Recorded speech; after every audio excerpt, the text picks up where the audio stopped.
opportunity like that to get a goal line stop was really rewarding for us as a defense, proving a lot to us, and we're just buying in closer and closer together as a family. Getting that big sack and then yelling in Quinn's face, was that something you kind of wanted to do, or is that just pure emotion? Yeah, just emotions just coming out of me. I try not to cuss on the field. Emotions get wild, and sometimes it comes out, but nothing against him. Great quarterback. It was just fired up. Finally got a sack and juiced up. That's all that was. Nothing against him. Was that Jordan Kelly who came and pulled you off? Or did you even know? I don't know. I don't know, but I got plenty of warning on the sideline. Like, hey, you can't be doing that no more. That was too close. Yeah. Does it temper things a little bit, knowing you can see these guys in early December again? Oh, we look forward to it. We're ready for it. That's our tiebreaker. We were just talking about that in the locker room. We're excited. In round 2, let's go. Round 3, let's go. We're ready for it. So we expect them to be there as well, and we're looking forward to it. This game's always imperfect. Like, no one plays a perfect game and wins it, but to play that well and still have a bunch of stuff you can fix and improve on, what kind of feeling is that as you kind of head into the bye week?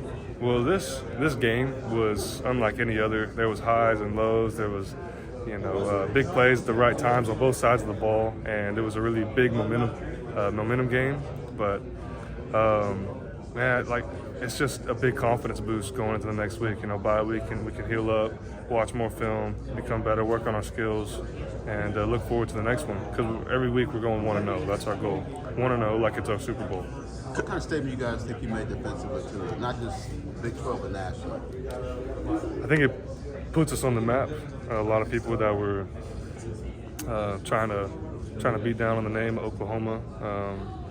And I think it kind of shocks. Now, we talked about in the locker room that, hey, we're gonna shock the world when we beat up on Texas, and the score was really close, but I felt like we were really dominant in a lot of areas on the field, and we have so much more room to improve on the field that margin of the score margin could have been way different, and we know that, so we're not comfortable in any way. Put us on the map. People are looking out for us. Maybe more intimidated. I don't know. Our goal coming in here was to dominate, and I felt like we did that. Did you surprise them, you think, getting enough viewers as much as you guys did? Say again? Did you guys surprise them getting enough viewers as much as you did? Because he was on the run a lot today. I think so. Yeah, I think so. And we knew he was going to be moving around some more on his feet, so just trying to take advantage of it and pass rushing relentlessly. Even if you get 1, 2, 3 guys on you trying to make your way through and make a big play. You mentioned the swings. Coach always talks about needing more leaders, being player-led. How important is that to weather the storm when you have the ups and downs in a game like this on the sideline? All the great teams are player-led, and that's what we hear. From experience, I've been a part of teams that, whether in high school or college, been a part of teams that weren't player-led, and it was real easy to go with the flow of the game, to go with the sound of the stands and the crowd and all that. But being player-led is all about drive and our motives and applying it on the field when we need it most.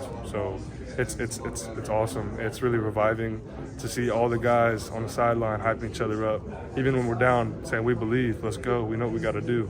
And when we give up big plays, it's because we're trying to make a play. We're not gap sound. We're out of our gaps and stuff. So being able to remind each other, each position group has leaders in their group, and saying, hey, we can't be doing that. We got to be gap sound. That's how we're going to win this thing. So, that's from a defensive perspective. But being player-led is what makes a championship team champion. Been a lot of talk about this game last year to now. What's that perspective mean, and what was that like, after winning this year? Last year was really embarrassing for us as a program and individuals, and for the coaches too. We really wore that on our shoulder, and it was motivating and inspiring going into this game. We at the beginning of the week we were looking at, hey, we're going to get our revenge, but that hate will only take you so far.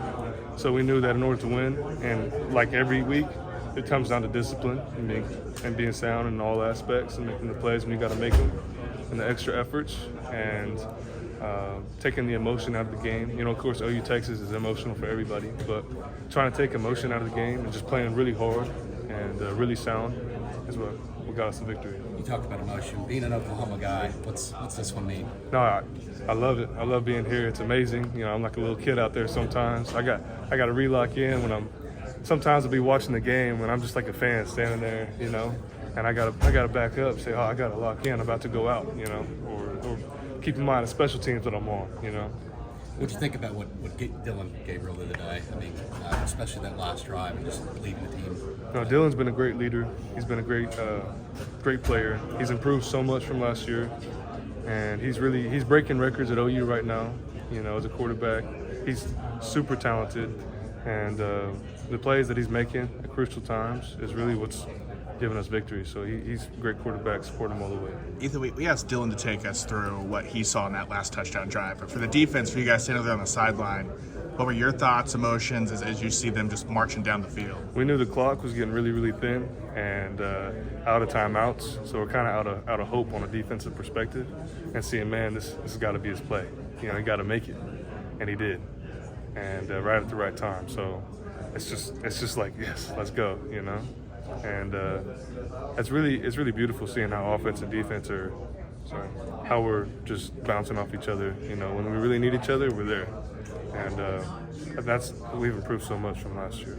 Ethan, you talked about emotion. I couldn't watch everybody when the game goes final. Where were you? What were you doing? What was going through your mind once that clock hit 0? I took a second to look at the sideline and see all the guys just roar, And I really take a lot of joy in that, seeing my teammates and my guys and the coaches expressing all that emotion, that hard-fought emotion. We've been thinking about that for 12 months, and we're there, and we did it, after all the hard work. And just taking a second, not to swim in the confetti, but to look around and say, wow, we did that as a group, we did that as a team and as a family. And I just loved watching everybody storm the field and, taking pictures, wearing the hat. I wasn't trying to jump in there and take the hat for myself. I was like, man, I want to enjoy watching them wear the hat. Yeah. So when you think about this game, some of those memories, some of those pictures will be things you think of? Absolutely. Yeah.